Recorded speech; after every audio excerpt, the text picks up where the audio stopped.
You know what? With Buffy, the minutia is worth it, actually.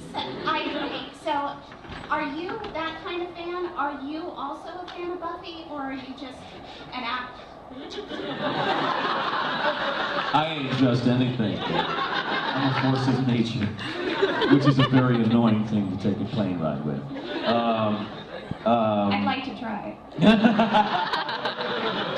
You'd find another TV show. Huh? No, I was a fan. You know, I say in line all the time, it's one of my favorite things. You'll probably hear me say this in line if you come for an autograph.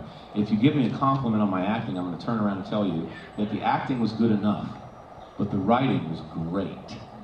It was, seriously, the best writing on television since the honeymoon.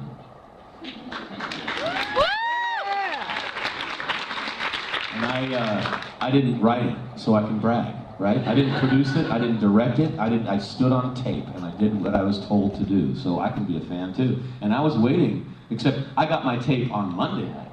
So my day was Monday night. So I would hold on for Monday night, and I would put my tape in and I would watch, I'd get all close to the TV and watch. I'm a total fan of Buffy, yeah. Hey James, I'm Matt. I'm a screenwriting student at Emerson, and this is actually a beautiful.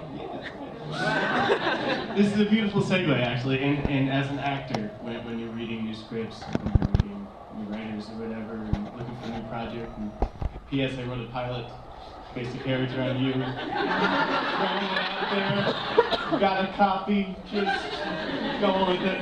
What drop it by, bro. I read voraciously, so you drop it by. I'd love to give it to you. What do you look for in a new pilot, in a new character, in a recurring role, or whatever? That's a really good question. I'm looking for forward momentum. A story can really be about anything, but there has to be a new piece of information, an interesting thing has to happen every few seconds.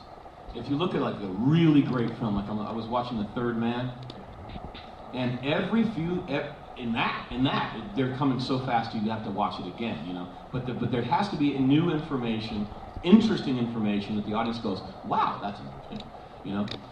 Every second and a half, 5 seconds, something like that. In Third Man. Yeah, in the script. And if you do that consistently and you don't fail in that, then you have what I call propulsion. You get this sense that there's a train going and it's going to hit an object and you're on that train and there's nothing you can do. Kind of this inevitable sense. And one of my favorite scripts, Runaway Train. Great movie with Jon Voight and Eric Roberts. Yeah, fabulous film. But it has that sense of propulsion, not only because they're literally on a runaway train that's going to smack into an object, but because the screenwriter realizes that that's his metaphor, that's a good story, right? Yeah, so not only do you have all the wonderful visuals, every few seconds those two characters find out something new about each other, and it propulses them, it goes forward.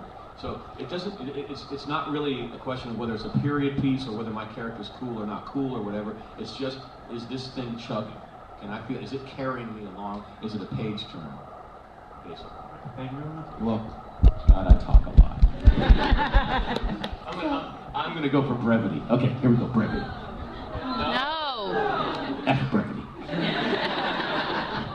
So what was it like working on Torchwood versus working on Buffy?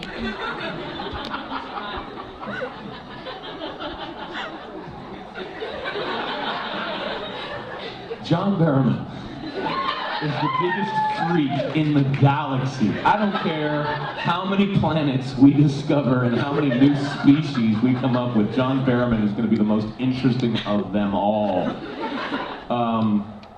I really can't say enough about John. I love that guy. I blew a stunt in the first episode in the fight scene.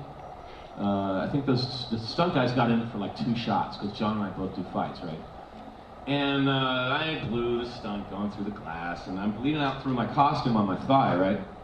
And I duct taped my thigh together for the next day's shoot because I didn't want anyone to know that I blew the stunt. Because if you blow the stunt, they don't give you no other stunts, right?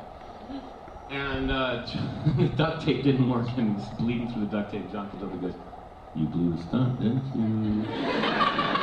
I'm like, yeah, bro, I totally get it. I'm duck walking today. And he goes, go to your trailer. I'll get you help.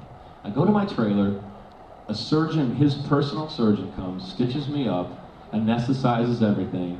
Then the costume department comes in, gives me new jeans, throws the old ones away, and I get back on set, and the producer, unless he's listening to this talk back, still doesn't know. That's John Barrowman. He's an awesome leader, fabulous. I really can't say enough about what kind of leader he is, and what kind of he's the lead, and so he calls the shots on that set a bit.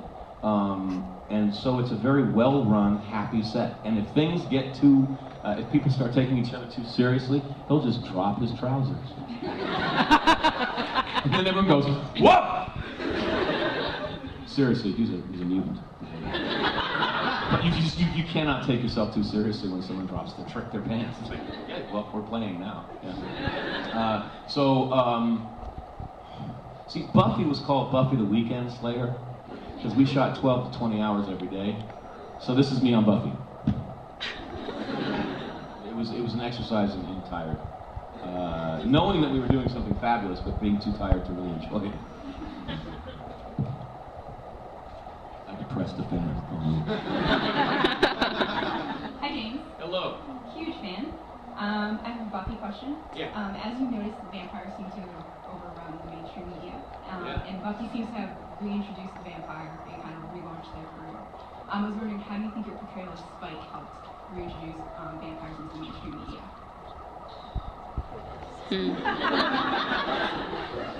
Whoa. That's a really good question. Josh came up to me early on, and he goes, I don't like that Anne Rice crap. For me, vampires are supposed to be ugly. That's why I put the makeup on. And dead, really fast. You are a metaphor. You are a metaphor for all of the things that happen to a young person as they try to go between childhood and adulthood. And all of those messed up things in adolescence, you're the metaphor for it. So don't ever fool yourself, James. You're gonna die. And I have to say, I was a impediment to the theme the entire time that I was there, because Joss got talked into one pretty vampire by his writing team, and actually by his writing partner, David Greenwald. And David came up with the character of Angel. And at first Joss was like, get another show. This is not Anne Rice. Go work with Anne. I don't need these pretty vampires. I don't want the audience to love them at all. And he got talked to the Angel, and Angel just took off, and now he's got another spin-off show. But the theme is being imperiled, right? And then I come on the set, and he didn't expect me to be pretty. He didn't know that the blonde hair was going to work so well. I was just supposed to be some dog toy for Drusilla. And then all you people wrote in, right? And he was just like, you're gonna die, God damn it. Did I answer your question? I fell into a well of self-pity there. Hi James, I was just wondering if you could describe any of your favorite scenes from Buffy or Angel, like what it was like to be on set filming something that you enjoyed. Right on. Yeah, man. During the fight sequence where I finally kiss Buffy in that house that falls down. Yeah. Whenever you fought Sarah, all the stunt guys, whenever you fought Sarah, they would sell, like if this is Sarah, they would sell a hit like a mile away, right? They'd sell it out here. And me, I was the one person that could get away with clocking her in the fight. So she would feel the wind on my fist, right? Woo! Hi, baby. And so Sarah's trained, and she kind of went. And then for like 8 takes, she just tipped my nose. Just, hey, baby, you want to get close?